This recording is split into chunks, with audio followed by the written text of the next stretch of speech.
Today, I want to talk about something that affects nearly every adult over the age of 50, whether they know it or not.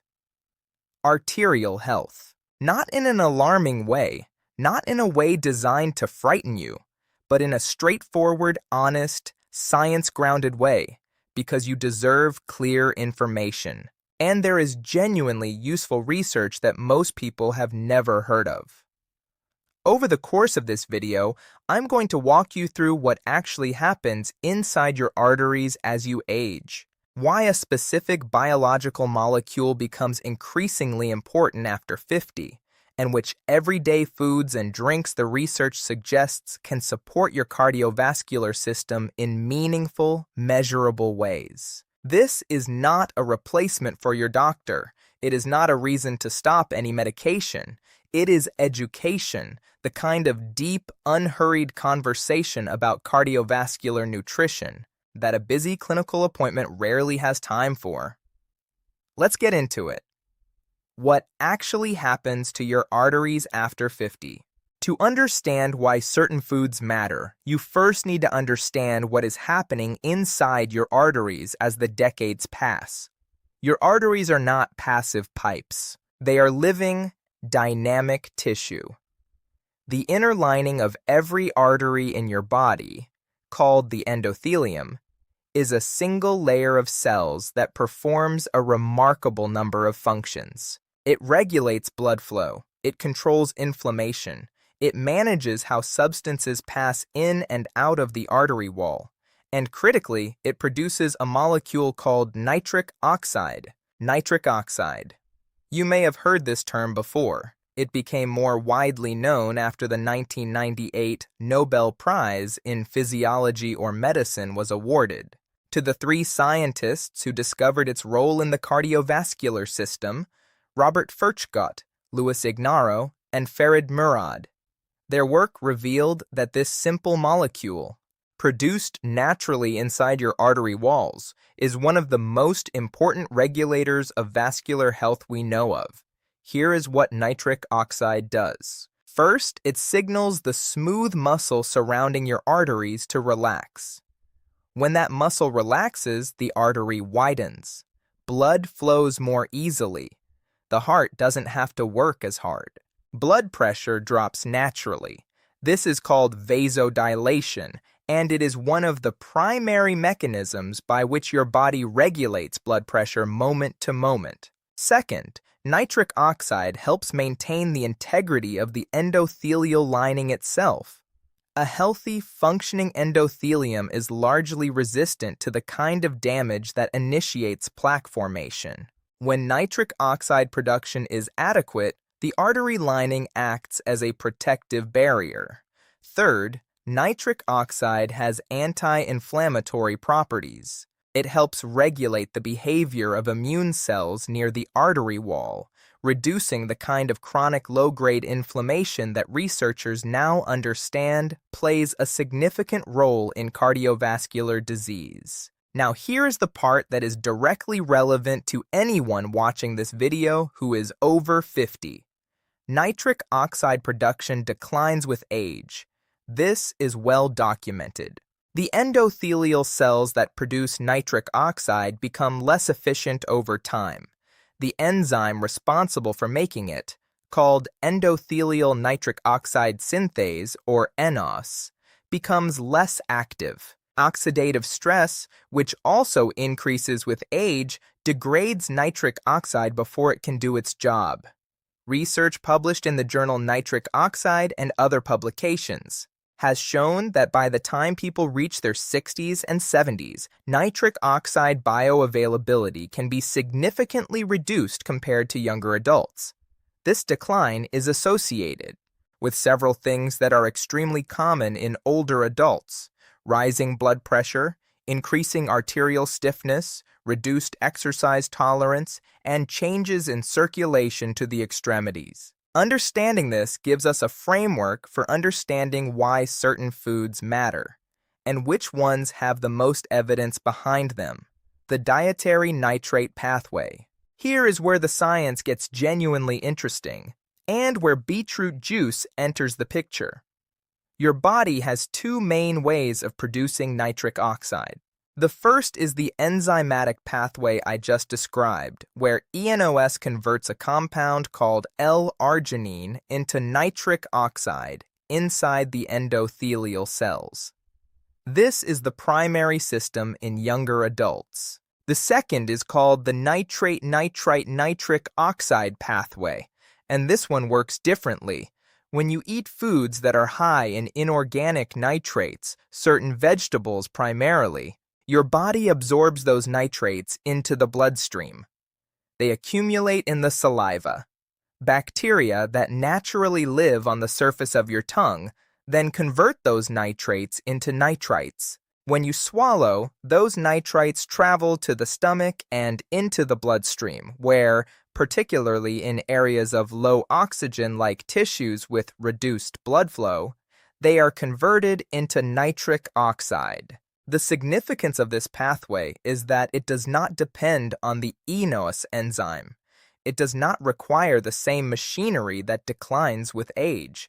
It provides an alternative route to nitric oxide production that becomes increasingly relevant precisely when the primary route is becoming less efficient.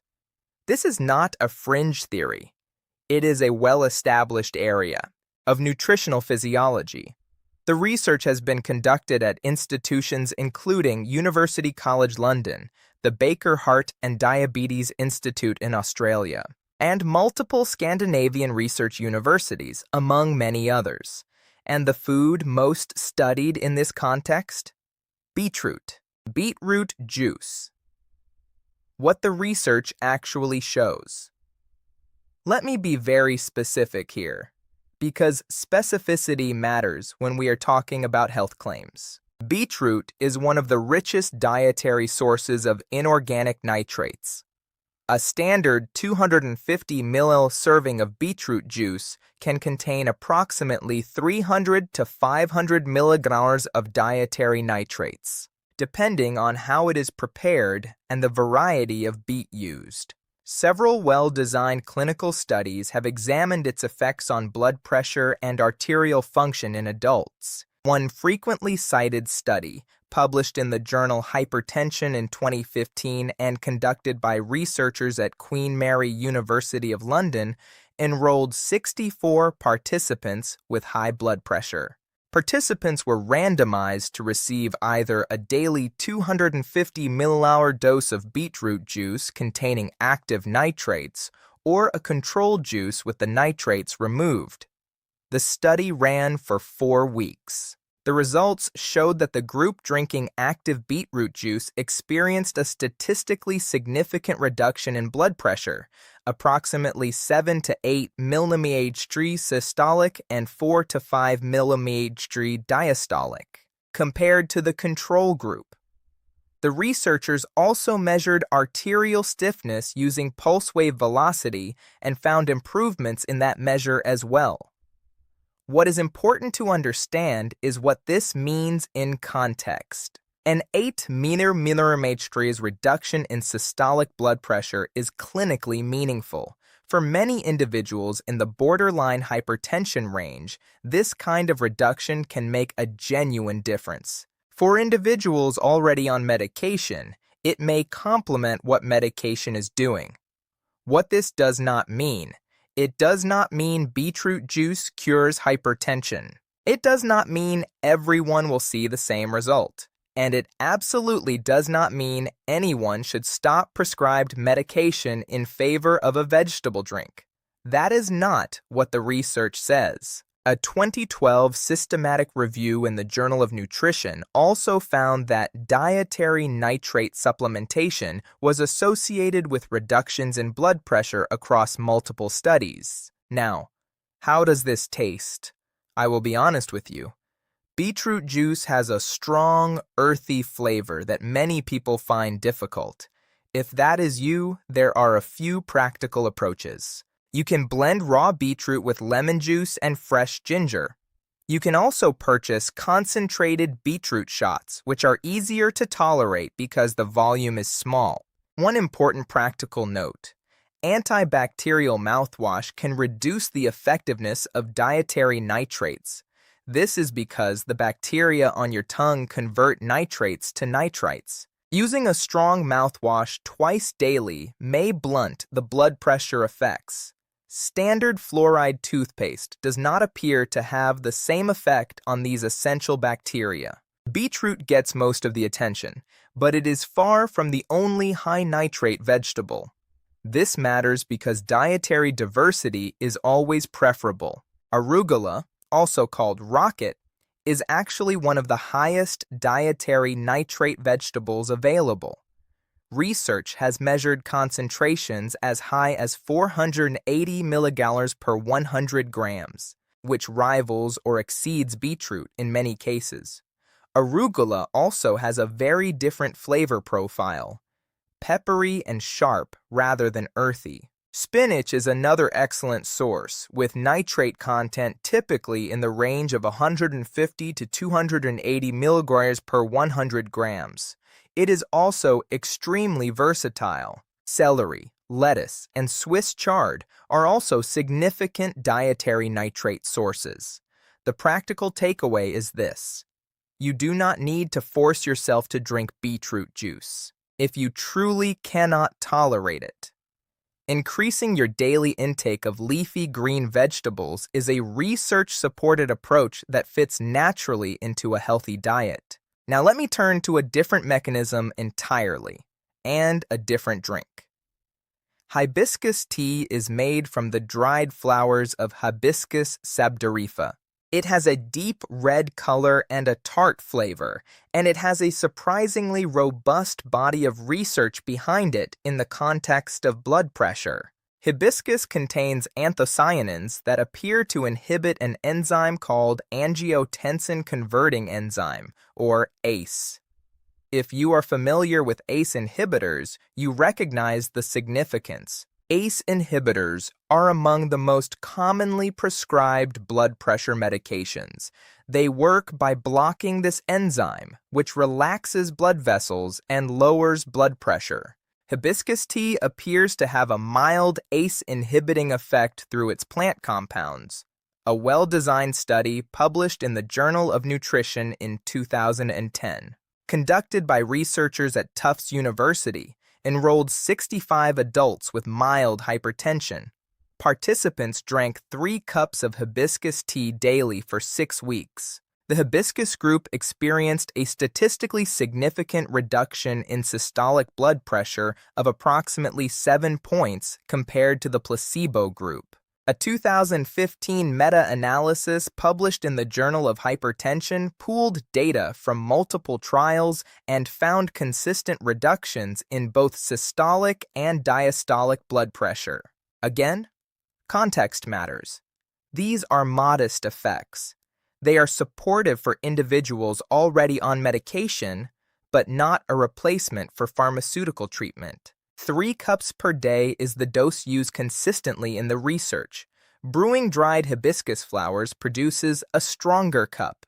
A small amount of honey is perfectly reasonable. Extra virgin olive oil. Olive oil is perhaps the most extensively studied dietary fat in the context of cardiovascular health. The pre-dimed study, a large clinical trial in Spain, showed that a Mediterranean diet supplemented with olive oil led to a 30% reduction in major cardiovascular events. Olive oil contains a compound called oleocanthal. This polyphenol inhibits the same enzymes targeted by ibuprofen, acting as a natural anti-inflammatory. You can detect it by sensation. High-quality oil produces a mild burning sensation at the back of the throat. That's the oleocanthal making itself known.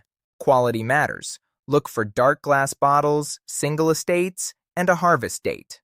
Fresh oil consumed within 12 to 18 months has significantly more oleocanthal. Part 7. The role of dietary fats and inflammation. I want to address a topic that has caused a great deal of confusion over the past 60 years. The early consensus was that saturated fat was the primary risk. Since then, the picture has become considerably more nuanced and complicated than original messages suggested. There has been growing research on lipid oxidation, the process where fats become chemically damaged through exposure to heat, light, or oxygen. Polyunsaturated fats are more susceptible to oxidation. The simple message of replace animal fat with vegetable oil may have been an oversimplification. Current evidence supports whole food sources of fat, nuts, seeds, avocado, fish, and olive oil, and a pattern low in highly processed foods. Watermelon and L-citrulline. Here is one that surprises most people. Watermelon, particularly the white rind, is a meaningful source of L-citrulline. L-citrulline is absorbed more efficiently than L-arginine and is converted in the kidneys, supporting nitric oxide production more effectively. The white rind contains higher concentrations than the flesh. You can blend it with lemon juice and water into a smoothie or shot. It's a useful nutritional resource. Putting this into practice. If you are over 50 and interested in supporting your health, increase your dietary nitrate intake with arugula, spinach, and beetroot. Consider hibiscus tea daily. Use high-quality extra virgin olive oil as your primary fat, and don't discard that watermelon rind. Minimize highly processed foods. Discuss all of this with your physician. These approaches may complement medication, but they should never replace it without medical guidance. What realistic expectations look like? The effects of dietary changes are real and documented, but they are not instant or dramatic in the way medication can be. Meaningful improvements come from consistency over time. What you eat consistently over years matters far more than what you eat on any particular day. Your arteries are living tissue. They respond to what you consistently give them. Thank you for watching. I'm Dr. David Carter. If you found this video helpful, please subscribe. Your health decisions are yours to make. My job is to ensure you have good information. I'll see you in the next video.